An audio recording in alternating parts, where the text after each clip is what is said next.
బాబు మెడ పట్టేసిందండి తూరు తప్ప ఇంకేవైపు చూడలేకపోతున్నాను. పడవర నేను చూపిస్తాను రా మాధవా.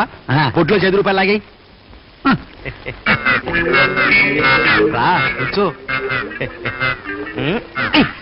పడమర తప్ప తూర్పు కనపట్టలేదండి. మాధవా వస్తున్నా. నేను అన్ని దిక్కులు చూపెడతాను. మా గురువు గారికి అయితే ఒంటి చెయ్యి, నాకైతే 2 చేతులు ఉన్నాయి. ఎలా తిప్పుతానో చూడు. వాడు మెడ చెప్పవచ్చు. అమ్మో ముందు చెయ్యిపోయిందిరా బాబాయ్. ఆ చేయమాట దేవుడానికి ముందు నా తలకాయ వెళ్తాడు బాబాయ్. తొందర పడకండి, తొందర పడకండి.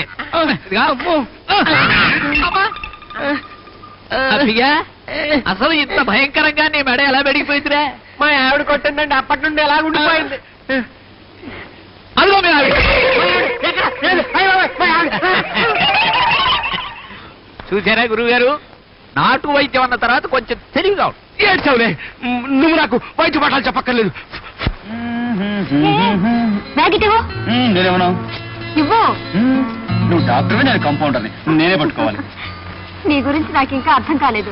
బాలేదా అనివే ఆ మాటకొస్తే నా గురించి నాకే అర్థం కాలేదు. ఇక నీకేం అర్థం అవుద్ది?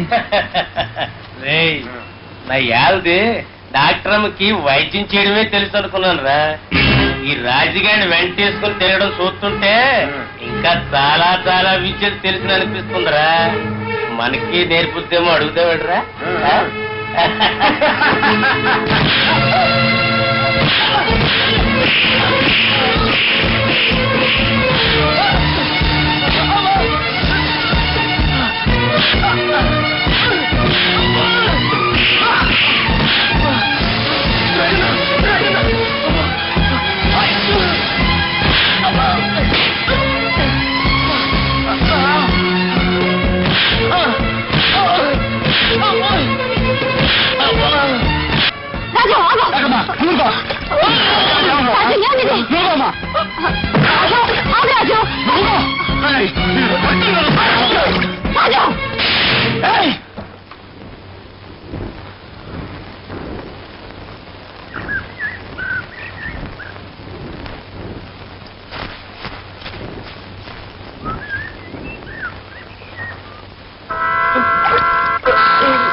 రాజు, మనల్ని చూసి మరొకరు భయపడేటట్టుంటే మనకి మృగానికి తేడా ఏముంది?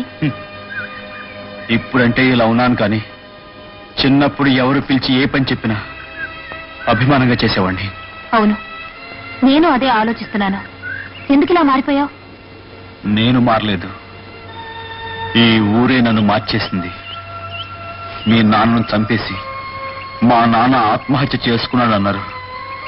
మమ్మల్ని ఊర్లోంచి వెలివేశారు. అందరూ మమ్మల్ని దూరంగా ఉంచి మాతో ఎవరు మాట్లాడకపోతే అది ఎంత బాధగా ఉంటుందో మాటలతో చెప్పలేం. అనుభవించిన వాళ్ళకే తెలుస్తుంది. ఒక రోజున అమ్మా అమ్మా అమ్మా అమ్మా మాట్లాడటమ్మా. అమ్మా ఏమైందమ్మా? ఒరే రాజు, ఇంత మంచం పక్కన కూర్చొని ఏడుస్తా ఉంటే ఏం ప్రయోజనం రా? వెళ్ళి ఆచార్య డాక్టర్ గారిని పిలుచుకురారా. అవునైనా ఆయన వచ్చి ఏదో ఒక మందో మాకో ఇస్తే మీ అమ్మ పానాలైనా దక్కుతాయి. అవును రాజు, త్వరగా వెళ్ళు. నారాయణ సారినామధేత్య ధర్మపత్ని సమేత సహస్రనామ పూజాం కరిష్యే. అయ్యా ఆచార్య గారు, తమకు బిడ్డలు పుట్టాలనే తమ మనసులోని కోరిక భక్తితో భగవంతుడికి విన్నవించుకోండి.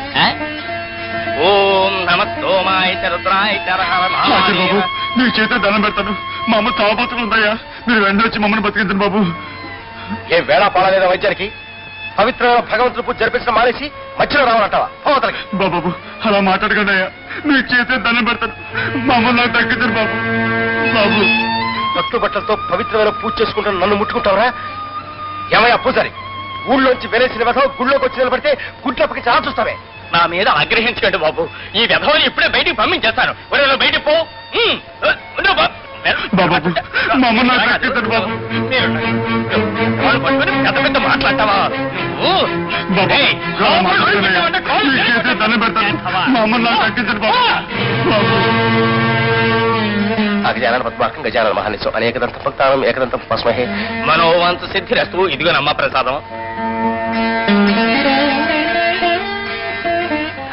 వెళ్ళొస్తాం పూజారి గారు. ఈశ్వర కథ